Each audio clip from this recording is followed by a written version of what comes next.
Bank Islam Brunei Darussalam BIBD meraihkan 12 usahawan wanita yang berjaya menamatkan skim khas pemerkasaan dan pembangunan keusahawanan kohort kelima program BIBD Seed 2022-2023. Majlis diadakan di Ibu Pejabat BIBD Bandar Seri Begawan. Penyampaian sijil dan dana zakat perniagaan kepada para usahawan disempurnakan oleh Yang Berhormat Bihin Udana Khatib, Datuk Paduka Seri Setia Ustaz Haji Awang Badarudin, bin Pengarah Datuk Paduka Haji Awang Othman, Menteri Hal Ehwal Ugama. Di bawah program tersebut, para peserta diberikan bengkel latihan yang menumpukan kepada kemahiran keusahawanan, pembangunan produk, kemahiran perniagaan praktikal serta penjenamaan dan pemasaran. Usahawan wanita terdiri daripada golongan kurang berkemampuan di bawah Pusat Dakwah Islamiah, Kementerian Hal Ehwal Ugama, Majlis Ugama Islam Brunei, Jabatan Pembangunan Masyarakat, Kementerian Kebudayaan Belia dan Sukan serta Persatuan Ibu Tunggal. Dan hadiah utama bagi promosi dengan segala hormat mempersilakan. Perbadanan Tabung Amanah Islam Brunei, Perbadanan Taib menganjurkan majlis penyampaian hadiah bagi kempen promosi kewangan 12 bulan. Majlis diadakan di Pusat Membeli Belah Wan City, Kampung Salam Bigar. Hadir Yang Berhormat Bihin Datu Lala Raja Major Jeneral Bersara, Datuk Paduka Seri Haji Awang Halbi bin Haji Muhammad Yusof, Menteri di Jabatan Perdana Menteri dan Menteri Pertahanan kedua selaku pengerusi Lembaga Pengarah Perbadanan Taib. Matlamatnya ialah untuk meningkatkan kesedaran mengenai pelbagai produk kewangan Perbadanan Taib.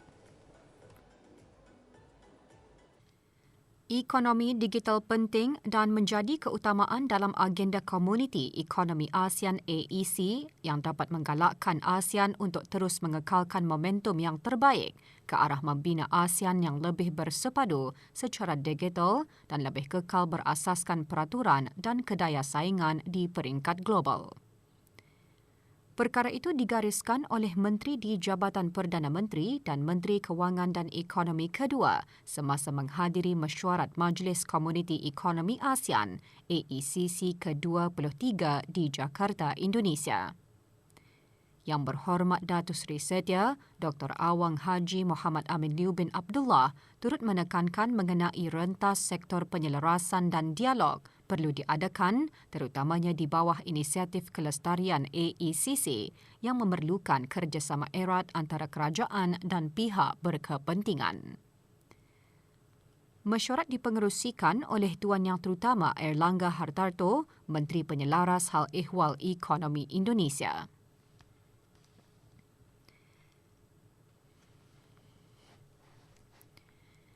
Semasa mesyuarat, Menteri-Menteri AECC mengkaji semula kemajuan di bawah AEC termasuk kemajuan 16 keutamaan penyampaian ekonomi Indonesia. Jemaah menteri juga bertukar-tukar pandangan mengenai inisiatif rentas tonggak AEC berkaitan kelestarian dan pendigitalan serta kemajuan yang dicapai dalam pelaksanaan Pelan Tindakan AEC 2025.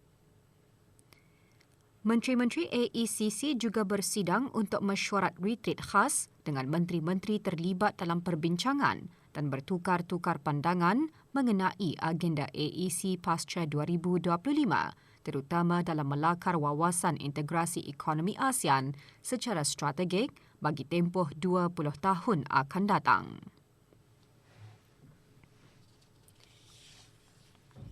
Mesyuarat dihadiri oleh menteri-menteri AECC daripada 10 negara anggota ASEAN sementara Timur Leste sebagai pemerhati. Juga hadir Tuan Yang Terutama Dr. Kao Kim Horn, Setiausaha Agung ASEAN. Indeks harga pengguna IHP bulan ke bulan bagi bulan Jun 2023 menunjukkan peningkatan peratus didorong oleh kenaikan harga bukan makanan. Manakala harga makanan dan minuman ringan mencatatkan penurunan yang rendah. Peningkatan bagi harga bukan makanan disumbangkan oleh pakaian dan kasut, pengangkutan dan rekreasi dan kebudayaan. Manakala penurunan bagi harga makanan dan minuman ringan adalah disumbangkan oleh ikan dan makanan laut, sayur-sayuran dan daging.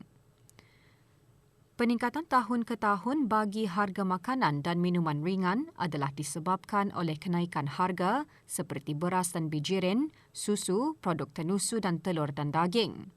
Peningkatan harga beras dan bijirin adalah terutamanya didorong oleh kenaikan harga bahan-bahan mentah bagi produk-produk bakery. Manakala kenaikan harga telur adalah antara komponen utama bagi peningkatan harga kategori susu, produk tenusu dan telur serta daging.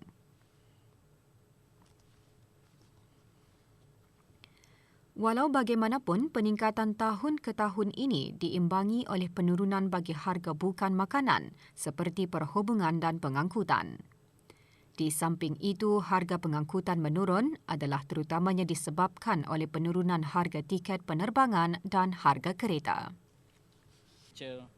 Pengurusan perhubungan pelanggan yang cekap dan berkesan akan dapat memastikan penyampaian perkhidmatan yang responsif kepada kehendak dan keperluan pelanggan.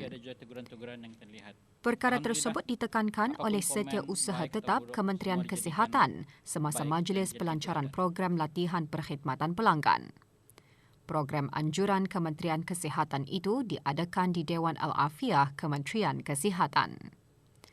Awang Haji Maswadi bin Haji Mohsin seterusnya berkata, ketua-ketua jabatan, pegawai-pegawai eksekutif dan pegawai-pegawai kanan bermula daripada peringkat atasan diseru untuk memberikan perkhidmatan terbaik kepada rakan kerja dan kaki tangan bawahannya dan semua kaki tangan. 30 peserta mengikuti kursus program latihan perkhidmatan pelanggan yang terdiri daripada pegawai dan kaki tangan barisan hadapan Hospital Raja Isteri Pengiran Anak Saleha.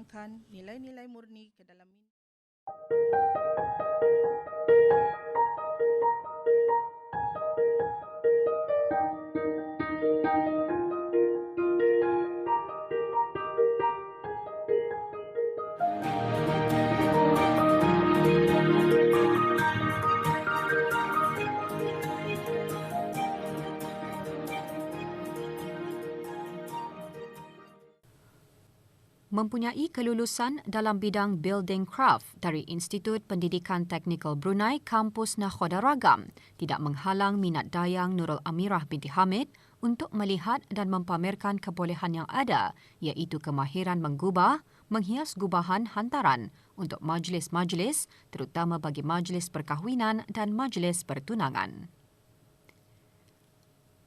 Oleh kerana pencarian pekerjaan semakin mencabar pada masa ini, Dayang Nurul Amirah berani menceburkan diri dalam bidang perniagaan secara kecil-kecilan sejak tahun 2021, iaitu dengan membuka gubahan hantaran By Ira secara dalam talian. Bagi Dayang Nurul Amirah, ianya adalah satu kepuasan apabila menggubah atau menghias dengan hasil tangan sendiri. Pada mulanya saya melihat daripada hantaran cousin-cousin saya yang akan kahwin ataupun akan tunang. Jadi saya rasa timbul untuk akan membuatlah. Lepas itu sudah saya akan kahwin, saya cuba untuk membuat hantaran saya sendiri. Lepas itu baru terfikirkan dari minat itu jadi perniagaan. Saya mendapatkan barang-barangan untuk menghasilkan gubahan hantaran ini mostlynya dari Membali, macam contohnya dari kedai-kedai bunga, kedai-kedai yang berkenaan dengan hantaran. Dengan ledakan teknologi dan kemudahan yang ada pada masa kini, pastinya pelbagai cabaran yang dihadapi dari pelbagai aspek terutama sekali bagi mereka yang berada dalam bidang yang sama dengan beliau.